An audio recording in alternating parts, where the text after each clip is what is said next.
And so as we get into the themes of Joshua next week, and as we think about what we're talking about here, this book is a sticky book for a lot of Christians. Reason being is they don't like the idea of conquest. I read one commentator who I'll elaborate more on next week, who spends his entire thesis arguing that there is no command to a general genocide, if you will, or destruction of an entire people group. He spends much of his work trying to get God off the hook, I guess, for commanding judgment against his enemies. I'm not going to shy away from the difficult themes that we're going to face. God commanding the destruction of whole cities.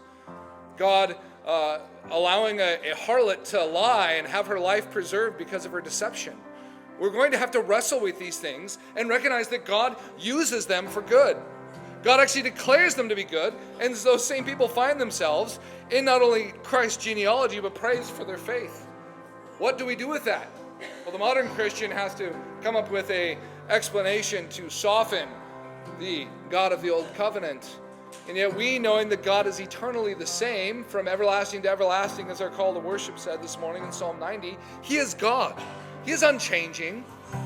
But the way in which He executes His justice, the way in which He executes His mercy and grace, have now been completed and perfected in Christ. And so it's not that the Old Covenant God was wrathful and the New Covenant is merciful.